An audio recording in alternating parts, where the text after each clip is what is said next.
नमस्कार बच्चों, मैं हूं डॉक्टर अजय कुमावत, अभ्यास करियर इंस्टीट्यूट रतलाम मध्य प्रदेश से। आज हम एक डिस्कस करेंगे एक टॉपिक मसल के अंदर।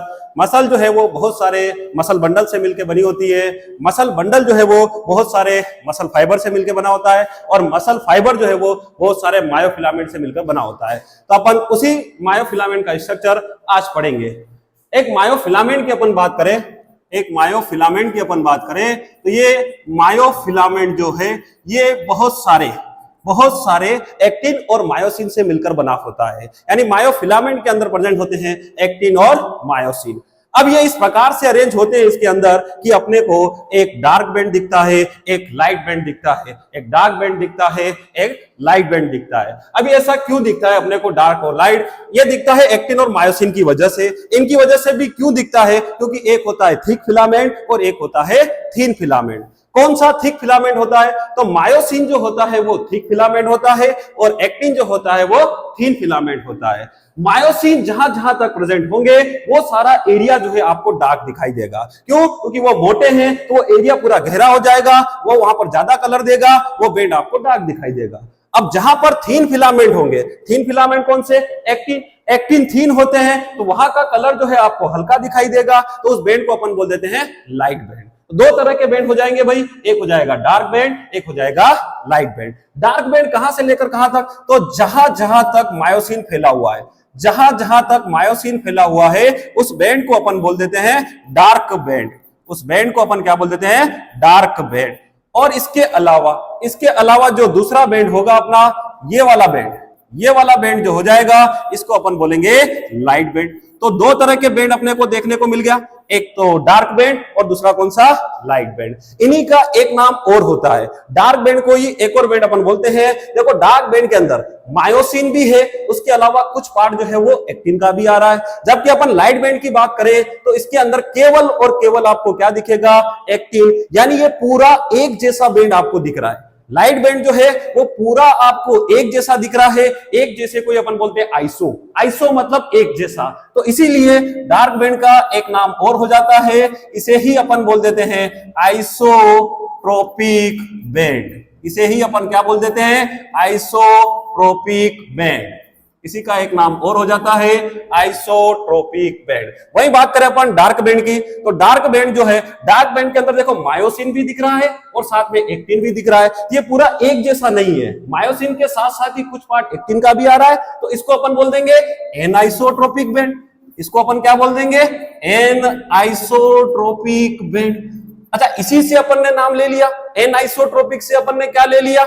ए। तो इसी का एक नाम हो जाता है कौन सा? A band. एनाइसोट्रोपिक से ही क्या ले लिया अपन ने? A band. ऐसे अपन बात करें आइसोट्रोपिक, तो आइसोट्रोपिक से अपन ने क्या निकाल लिया भाई? आई। तो इसी को अपन ने बोल दिया आई बैंड। तो दो तरह के बैंड हो गए भाई, एक तो कौन सा हो गया? ए बैंड, और एक कौन सा हो गया? I band. डार्क बैंड का दूसरा नाम ए बैंड, लाइट बैंड का दूसरा नाम आई बैंड। आपसे क्वेश्चन पूछे कि डार्क बैंड के अंदर कौन से फिलामेंट होते हैं, एक्टिन या मायोसिन या दोनों? तो डार्क बैंड के अंदर दोनों होते हैं, जबकि लाइट बैंड के अंदर केवल और केवल क्या होता है? एक्टिन होता है। अब इसके अलावा इस डार्क बैंड के अंदर एक एरिया आप ऐसा देखो जहां पर केवल आपको मायोसिन दिखाई दे रहा है। इस डार्क बैंड के अंदर एक ऐसा एरिया प्रेजेंट है जहां पर केवल और केवल आपको मायोसिन दिखाई दे रहा है। ये वाला एरिया देखो जहां पर केवल आपको मायोसिन दिखाई दे रहा है, तो इस एरिया को अपन बोलते हैं एच एरिया। इस एरिया को अपन क्या बोल देते हैं? H area. तो क्वेश्चन पूछे एच एरिया कौन से बैंड के अंदर होता है? डार्क बैंड के अंदर होता है। एच एरिया के अंदर क्या प्रेजेंट होता है? ओनली मायोसिन प्रेजेंट होता है। इसी एच एरिया के बीच में यहां पर एक थीन मेम्ब्रेन प्रेजेंट होती है। इसी के बीच में यहां पर एक पतली सी थीन मेम्ब्रेन प्रेजेंट होती है जिसका नाम होता है एम लाइन। जिसे अपन क्या बोल देते हैं? M line. ऐसे ही बात करें अपन, ये जो लाइट बैंड है, इस लाइट बैंड के अंदर जो एक्टिन प्रेजेंट है वो एक्टिन कनेक्ट होते हैं एक पतली सी थीन सी मेम्ब्रेन से, जिसको अपन बोलते हैं जेड लाइन। जिसे अपन क्या बोल देते हैं? Z line. तो अगला क्वेश्चन पूछेगा आपसे, जेड लाइन कौन से बैंड के अंदर होता है? जेड लाइन होता है लाइट बैंड के अंदर। आज पूछे एम लाइन कौन से बैंड के अंदर होता है? डार्क बैंड के अंदर। इतना क्लियर हुआ आप सभी का कि यहां पर जो है अपन ने क्या क्या पढ़ लिया? Dark band, light band. Light band के अंदर लाइन होगी कौन सी? Z line. डार्क बैंड के अंदर लाइन होगी कौन सी? M line. तो इधर भी ये वाला जो हो जाएगा ये वाला बैंड, ये कौन सा हो जाएगा भाई, लाइट बैंड, और इसके अंदर ये वाली लाइन हो जाएगी कौन सी, जेड लाइन। अब जब भी मसल का कॉन्ट्रैक्शन होता है, जब भी मसल का कॉन्ट्रैक्शन होगा तो क्या होता है, ये एक्टिन जो है ये अंदर घुसते हैं, किसके अंदर घुसते हैं, मायोसिन के। एक्टिन किसके अंदर घुसेंगे, मायोसिन के। अब जब एक्टिन अंदर घुसेगा तो एक्टिन के साथ कौन जुड़ी हुई है, जेड लाइन, इधर से जेड लाइन भी अंदर आएगी, इधर भी एक्टिन के साथ कौन जुड़ी हुई है, जेड लाइन, तो इधर से भी जेड लाइन अंदर आएगी। यानी जब भी कॉन्ट्रैक्शन होगा तो दो जेड लाइन के बीच की लेंथ क्या हो जाएगी, कम।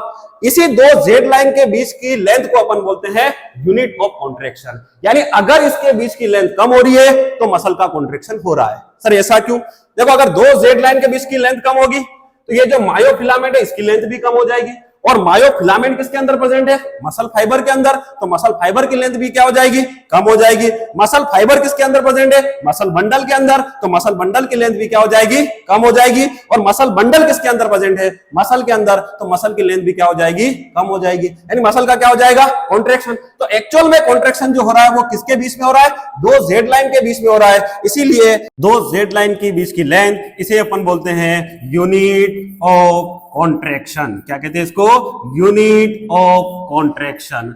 और यूनिट ऑफ कॉन्ट्रैक्शन इसी का एक नाम और होता है जिसे अपन कहते हैं सार्कोमियर। बोलो क्या कहते हैं इसको, सार्कोमियर। यानी यहां तक आपका क्लियर होगा कि मायोफिलामेंट के अंदर क्या प्रेजेंट होता है, कैसे प्रेजेंट होता है, कौन कौन से बैंड होते हैं, कौन कौन सी लाइन होती है। अब ये इतनी सारे बैंड, इतनी सारी लाइन है, तो इनके याद रखने का कोई तरीका है सर? बिल्कुल, अपने पास एक सिंपल सा तरीका है जिससे आप याद रख सकते हो कौन से बैंड के अंदर कौन सी लाइन होती है, कौन सा एरिया होता है, कहां पर क्या प्रेजेंट होता है। तो आइए अपन अब बात करते हैं ट्रिक की। ये ट्रिक कौन सी है, याद रखने का सबसे अच्छा तरीका है, इसको अपन कैसे याद रख सकते हैं। ट्रिक है इसके लिए आपको याद रखना है दहलीज से, DAHLIZ, दरवाजे की जो दहलीज होती है उस दहलीज से आपको याद रखना है DAHLIZ। देखो डी से तो हो जाएगा डार्क बैंड, डी से कौन सा हो जाएगा, डार्क बैंड। और डार्क बैंड को ही अपन क्या कहते हैं, ए बैंड। डार्क बैंड को ही अपन क्या कहते हैं, ए बैंड। और ए बैंड के बीच का जो एरिया होता है उसे अपन बोलते हैं एच एरिया। तीन जो हो जाएंगे वो डार्क बैंड के लिए हो जाएंगे, बाकी के तीन बचे हुए लाइट बैंड के लिए हो जाएंगे। एल से हो जाएगा अपना लाइट बैंड, एल से हो जाएगा अपना लाइट बैंड, और लाइट बैंड को अपन कहते हैं आई बैंड। और आई बैंड के बीच में जो लाइन होती है उसे अपन कहते हैं जेड लाइन। यानी बहुत ही अच्छा तरीका याद रखने का, DAHLIZ। तीन हो जाएंगे डार्क के लिए और तीन हो जाएंगे लाइट के लिए। तो आपको वीडियो कैसा लगा इसके लिए जरूर आप कमेंट में बताना। नेक्स्ट वीडियो के लिए आप जुड़े रहना हमसे अभ्यास कैरियर इंस्टीट्यूट पर। धन्यवाद। नेक्स्ट मिलेंगे अपन अगले वीडियो में।